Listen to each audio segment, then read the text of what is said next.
Hello, welcome to Bold and Blunt, and I'm your host, Sherry Untitled, giving you a Christian conservative look at today's news, politics, culture, and events. And today's topic is President Joe Biden a socialist?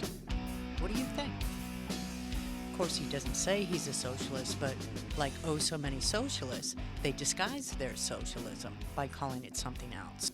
So my guest today, Governor Mike Huckabee, former Governor Mike Huckabee, former presidential candidate Mike Huckabee, and the current host of Huckabee TV on TBN, Mike Huckabee, is going to weigh in on his reaction to that question. But before I get to all that, just a quick heads up to a special deal the Washington Times is offering to Bold and Blunt listeners. Go to washingtontimes.com/Cheryl, type in your info, and you can have a year's access to the digital platform of the Washington Times for 50% off. Half off. That's a big discount that they're offering right now. For Bold and Blunt listeners, I do hope you take advantage. I would love to have you as a regular listener. And while you're doing that, why not become a regular subscriber to my 3 times a week newsletter? It contains all my commentaries for the week, all the commentaries I write, as well as my twice weekly Bold and Blunt podcast. All you have to do is go to washingtontimes.com, click on my name, it's hyperlinked, and then scroll to the bottom, and there are some easy directions on how to sign up for my newsletter. Monday, Wednesday, Friday, before noon, before lunchtime, you will have all my commentaries of the week along with all the Bold and Blunt podcasts that I do. And you won't miss great guests that I have every week. Great guests like Mike Huckabee, like K.T. McFarland, like Charles Payne, like Charlie Kirk, like, I don't know, so many others. You just have to go through the years plus worth, the list of my podcasts, and tune in, listen to all the guests that I have. But today, as I said, Mike Huckabee coming on in a few minutes to answer the question, is President Joe Biden a socialist?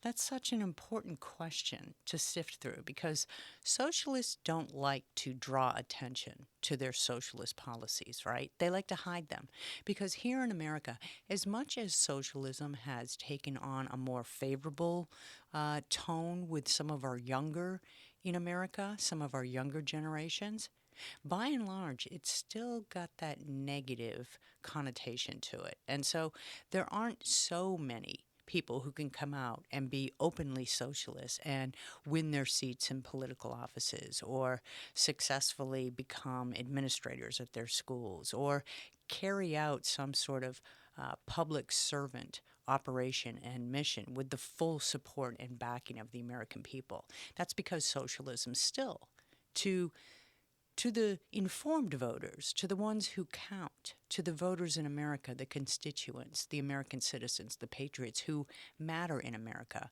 That's because they all know the dreadful outcome of socialism wherever it's tried. Death, poverty, destruction, mayhem, chaos, utter collapse. But the youth aren't as, well, the youth, first off in this country, aren't educated to the pitfalls of socialism anymore in the public schools. And the youth, actually, socialism sounds like such a happy-sounding political system. I mean, who doesn't want equality for all? Who doesn't want opportunity for all? Who doesn't want wealth and prosperity and just good times for all? And socialism, and this is how it lulls this is actually how it entraps its supporters. Socialism promises all these things, right?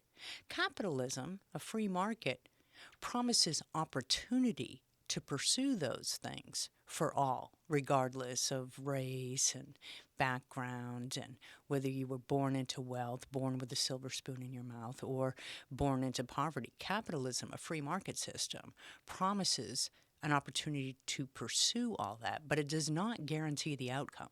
Socialism, on the other hand, comes along and says, hey, vote for me, vote for socialism, put socialism as the system of politics and economy in this country, and we won't guarantee just opportunity, we will guarantee results.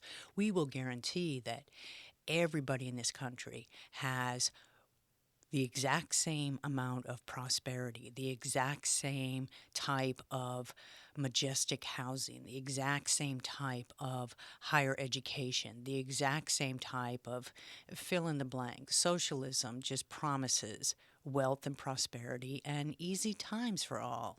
Don't have the money to pay for daycare? Don't worry. Socialists got it. Don't have the money to go to college? Don't worry. Socialism is the answer.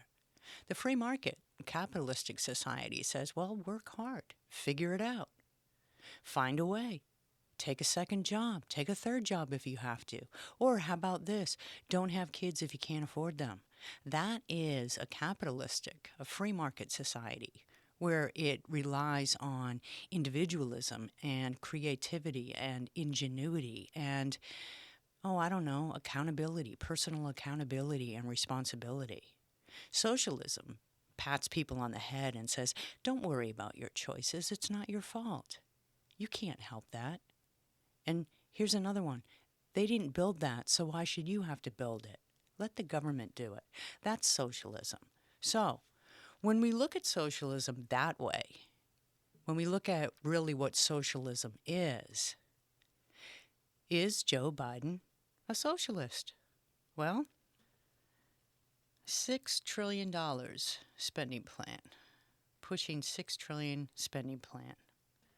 That seems pretty high for a country filled with citizens who are supposed to be working for themselves to put money into their own household incomes, to put food on the table for themselves. That seems pretty high for a country that has an economy that's based in large part, still, even post-coronavirus, on small business. Seems pretty high. Seems a lot of giveaways might be involved in that. And look, there are tons of giveaways in this $6 trillion spending plan. Stimulus checks. They call it stimulus checks, but what it really is robbing Peter to pay Paul. Right? It's taking money from the taxpayers, those who pay into the system because they are working, to give to those who either aren't working or who aren't working hard enough. It's a redistribution of wealth. That's what it is. Socialism, ding, ding, ding. Money for families who have kids. More money for families with kids. Look, I have 4 kids. 4 kids. That's right. If I wanted an easy life, I could just stay home and cry, the coronavirus won't let me work. Or I can't afford to go to work for $15 an hour at McDonald's. I need $20 an hour. And I can't afford to pay daycare. I could play that game too. You know? I mean, almost anyone in America right now could. Almost anyone in America could play that game. Until the system capsized, until the system crumbled under its own weight. It's like a pyramid scheme. You get in early, you're good. You get in at the start, you're golden. But there comes a tipping point. There comes a time where the government can't take any more dollars from the private citizens because the private citizens aren't working. They're waiting for the government handouts. And the government, because the private citizens aren't working and contributing to the government's handout program, they either have to cut off the handouts or they have to print more money. I mean, either way, it's a recipe for disaster. Think what happens when you cut off people, when you cut off their livelihoods after they've been trained by the government to rely upon the government for those livelihoods. So it's a pyramid scheme. Socialism, that's what it is. Free community college, isn't that great? Childcare, massive subsidies into childcare. I gotta ask you, why do I have to pay for your kids? Why do I have to pay daycare for your kids? That just really nags me. The idea that I have to pay for your child care because you weren't responsible enough to not have kids when you couldn't afford them. Yeah, I understand life happens, situations happen. Young girls raised in fatherless homes when they're 16 get pregnant because they buy into the idea that that guy really loved them. I understand that there's a lot going on in the moral compass of America that contributes to the plight of women who find themselves in situations where they need to go to work to provide for their family, but at the same time, they have kids at home and they can't take their kids to work. So they have to pay for daycare. But if they pay for daycare, then they can't afford to pay the rent. They can't afford to pay the mortgage. I get that. But look, this is all an issue of morality. If we want to address those problems, we have to stop throwing money at it and pretending that socialism is the answer. We have to start looking at the root of those problems, which is the failing moral compass of this country and the Democrats' exploitation of this failing moral compass. Look, Democrats never want to impose any standards of behavior on people. They think people should be able to live as they wish. If you want to have a hookup culture where people just have sex outside of marriage and, it's free and you're human and you're an individual and it's your body, you can do what you want, that's fine, right? But there are consequences for that. In the biblical world, it's called a consequence for sin. But Democrats never want to talk about that. Democrats, socialists, progressive, communists, Marxists, collectivists, they're all the same, right? They want to create a society where everybody supposedly can do what they want, be free. And they also want to create a society where simultaneously those who take advantage of that chaotic lifestyle don't have to pay the consequences. That the people who actually don't take advantage of that chaotic lifestyle have to pay the consequences for them. So if you do what's right in society, you end up paying one way or another for those who don't do what's right. That's what socialists want. So Joe Biden, his public works program, his big infrastructure, jobs plan, families plan, it's all rolled up into the same thing. Building bridges is the same as providing for families, is the same as going to college, is the same as paying for daycare. It's all rolled up in the same. But again, that's how socialists work. They disguise their socialist intent by calling it something else. Let's cut through the clutter here and remember, in this country, in America, still to this day, it's either constitutional or it's not. And by constitutional, I don't mean the living, breathing document that the Democrats and the socialists like to tear up and cut and paste to their advantage. I mean the Constitution as founding fathers intended it. And by that, I mean the Constitution that is rooted in democratic republic principles of limited government, that it starts with God-given individual rights and all else flows from that. Not it starts with the big federal government and individual rights flow from that. In America, it's individualism first, based on rights already given from our Creator. That's it. And anything that deviates from that has to be held up to the light of whether the loss of liberty that comes with accepting that is worthwhile or not. And I can tell you, free daycare, free community college, that's not worth it for me to give up my liberty. That's not worthwhile. I don't want to step toward that socialism. That is not a worthwhile mission for me to cede my individual rights that come from God, not government. And I hope you feel the same way. I really do, because this is the battle. Donald Trump laid it out pretty well.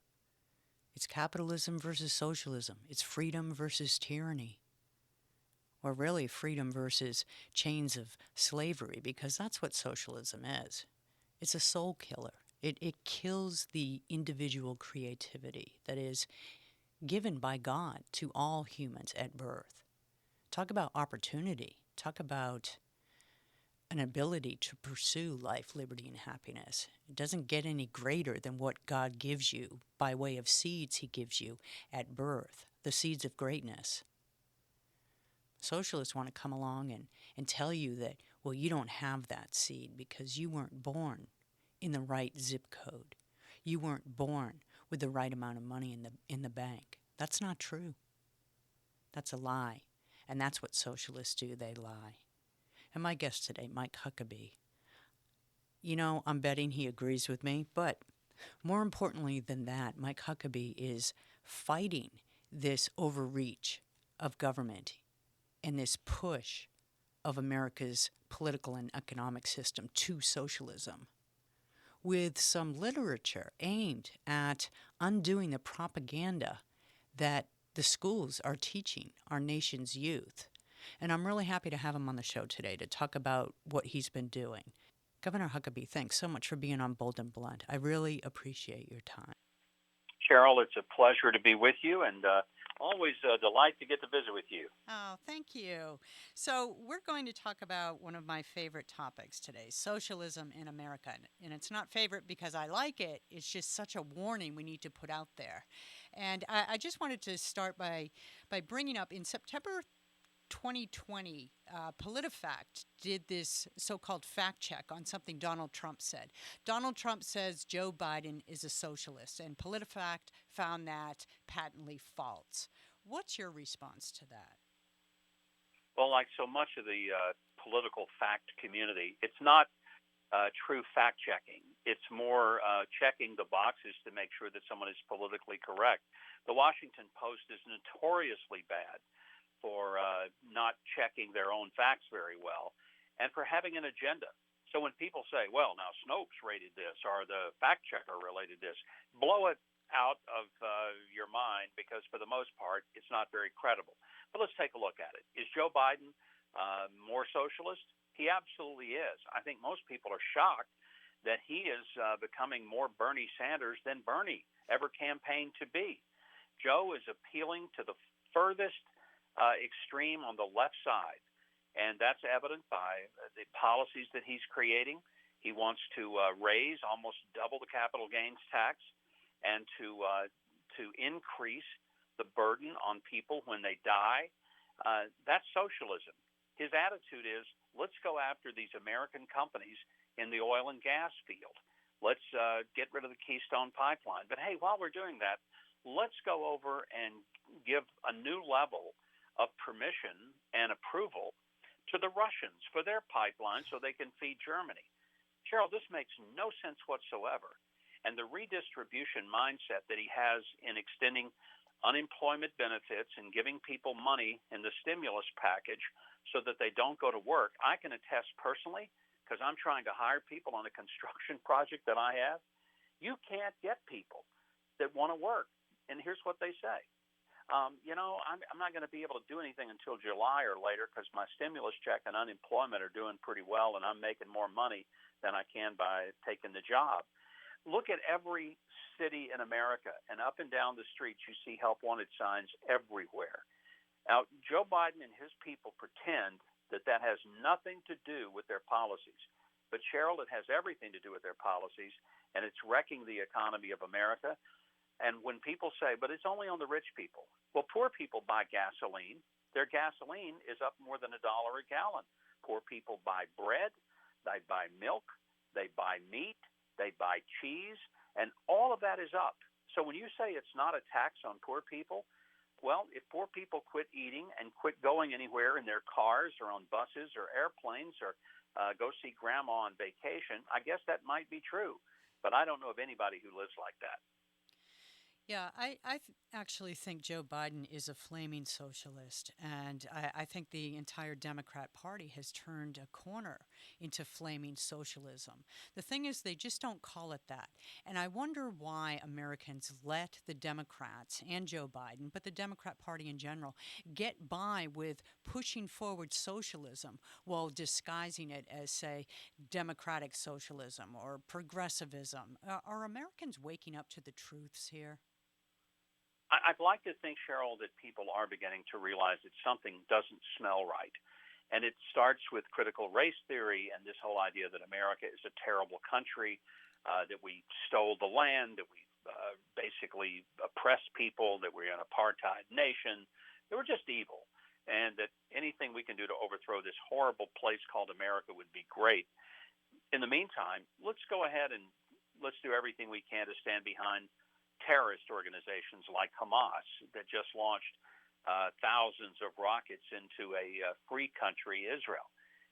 So what you're seeing is not just the economic models, but you're seeing also the military sense of an upside-down world in which the so-called progressives have embraced a radical leftist position that essentially lifts up all of the forces, both economically and militarily, that want to destroy a liberty-loving country like America, and instead empower Iran, China, and the proxies and puppets like Hamas and Hezbollah around the world. This really ought to be stunning. But I kind of think people are waking up. We're seeing it finally, and even in our military alumni, where people are sick of the wokeness coming out of the military academies, which was sort of the most shocking institution of all that was beginning to be taken over by the leftist. I think one of the reasons Americans have seemingly been so slow to awaken to the dangers and threats, wokeism, socialism, and so forth, is that our nation's school systems have been busily teaching an anti-America curriculum and a pro-communist type curriculum. And one of the main reasons I wanted you on the show today is I was watching Newsmax TV and I saw that they were advertising your kids' guide, which the particular one that caught my eye was the Kids Guide to Fighting Socialism. So tell people what this whole endeavor is about and what this particular guide actually includes. Well, about 11 years ago, my partner and I, Brad Sapp, created what we call Learn Our History. And it's a series of short animated videos, the purpose of which is to help children understand America's history. We don't try to doctor it up. We don't try to inflame it. We simply want to present it as it is. It's presented from the standpoint that, look, America has faults. We don't deny that. But America is a great country, and it has not only liberated the people who live here, but it has had more to do with liberating millions of people across the globe for the most extensive span of history ever. And so one of the ways in which these videos are helpful is that kids may not sit down and listen to a history teacher tell about history, but kids love animated videos. My own grandchildren, will sit and just be almost catatonic watching videos that are animated. So what we do is we take this group of time traveler children, they go back into history, and they see what really was going on in history. And kids are learning history without realizing they're learning history. It's been very effective. We like to say that this is not to indoctrinate children. It's honestly to educate them. And by the way, Cheryl, 91% of parents who self-identify as liberal say they love the videos for their children. Oh, no So that's kidding. a good thing in that it's not intended just to make people little automatons, but to make them think and to use historical fact that's documented to help people understand who Americans really are. Liberals actually like these? That's great. Actually, that's Yeah, very well, and optimistic. I would differentiate what I would call classic liberals I from the gotcha. new leftists, because the new leftists are as at odds with classic liberals as most conservatives are. There are a lot of liberals. I would give a couple of examples. And Jonathan Turley and Alan Dershowitz, both distinguished constitutional scholars, both of whom are unabashedly liberal in their own political and personal ideology, but they are aghast at what's happening in the shredding of our Constitution when it comes to free speech, freedom of religion, freedom of association, personal property rights, and the other things that really comprise the heart and soul of Americanism. So liberals and conservatives have always had disagreements, but we didn't hate America. We loved it in a different way. I've often pointed that John Kennedy, elected as a Democrat, could not be a Democrat today under the party's banner. He was pro-life. He believed in lower taxes. He was a strong military hawk, and he hated communism. This guy would be a Republican if there ever was one, if he were still around. Now, how do we get, I agree with you, how do we get from there just a few short years ago to where we are today? Well, the left has been very smart. They have captured many of the major institutions. I always say there are four great spheres of influence in the country: Wall Street, Washington, Silicon Valley, and Hollywood.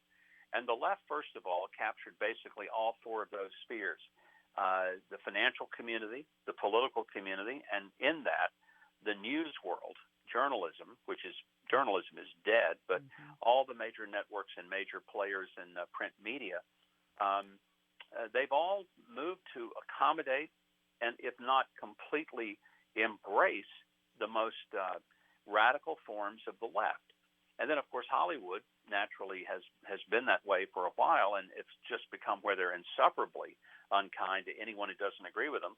And Silicon Valley, for reasons that frankly make no sense, other than they make billions of dollars by partnering up with China, you take all of these things together, and so the four wheels on the vehicle of America that have the most to do to running the economy and the direction of the country have all been basically encapsulated by the left. And that's left little for the conservatives to run with. That's why I said what was so shocking about seeing this infiltrate military academies and the military is that this was sort of the one area that was immune from it, and it isn't anymore. And that's a real concern to all of us who love liberty. So, speak to the link between belief in God and individual liberties. Well, if a person believes in God, one believes that every other person on earth is a creation of God, therefore deserving and demanding of my respect and consideration as an autonomous human being with the same value as I have. If God made you and God made me, it's a little difficult, if not utterly impossible, for me to say, my life is more important than yours, because that defies the very essence of a creator God.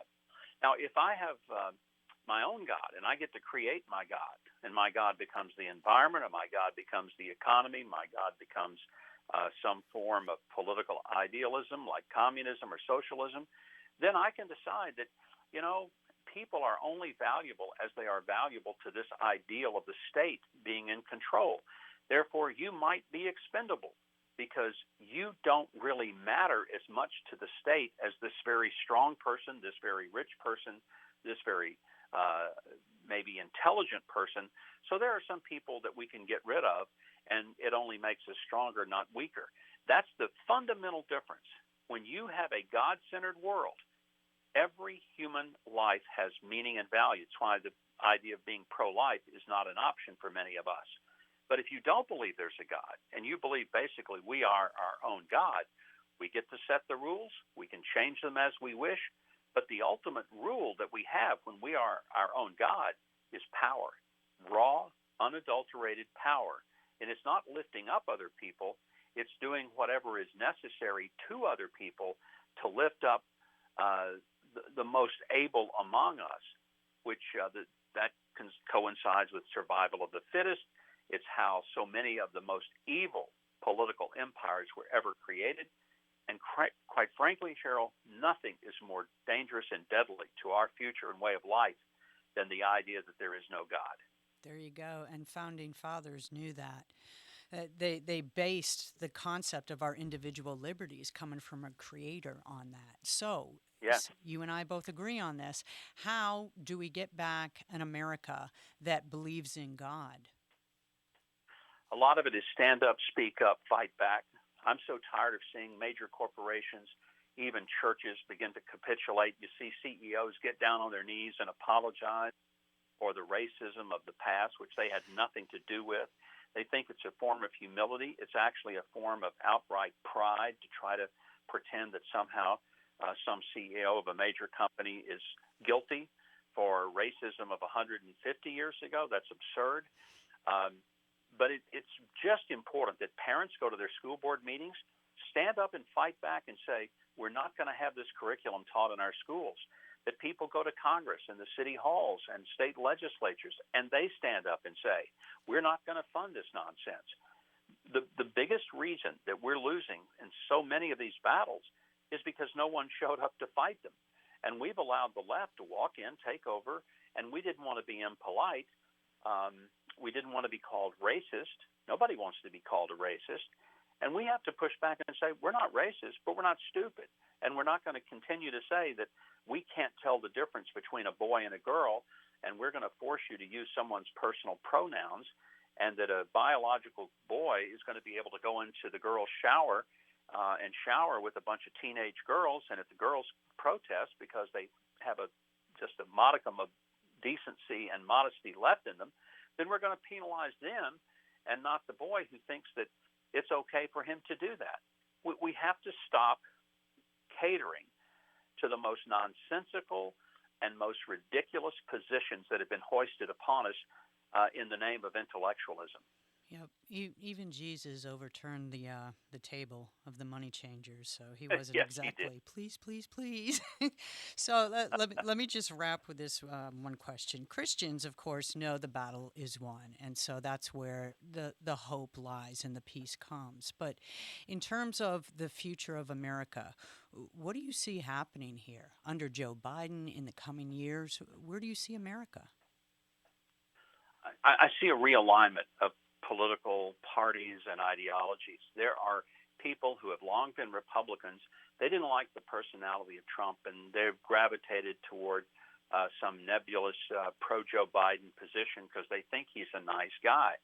But they do so in complete abandonment of any principle that they claim to hold. But they're gone. Let them go. I think what we also are seeing is a realignment of people. They're black, they're Hispanic, they're women.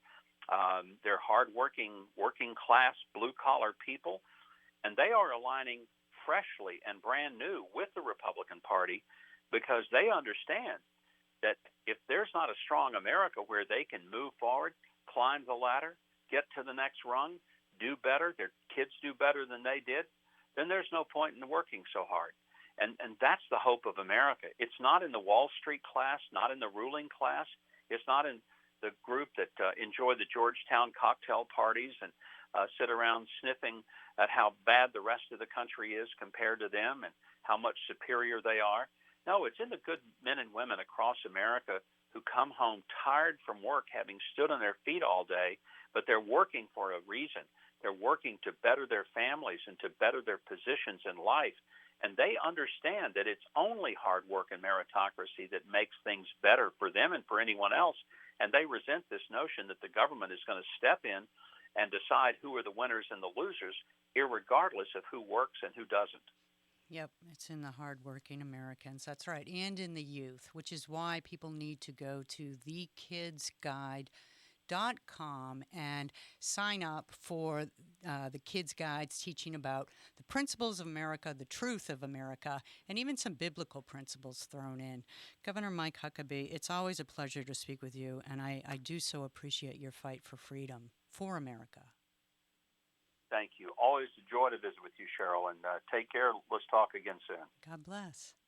If you didn't catch that website, it is The Kids Guide, right? KIDS, thekidsguide.com. Just look through the guides that are for sale on there. The Kids Guides to Easter in America, the Kids Guide to the Declaration of Independence, the Kids Guide to Lewis and Clark, to President Trump, to President Biden, to, here's my favorite, to Fighting Socialism, the Kids Guide to Fighting Socialism. That's the one you need to start with right there, because that is the clear and present danger facing America right now. So check it out. Sign up, subscribe. And while you're at it,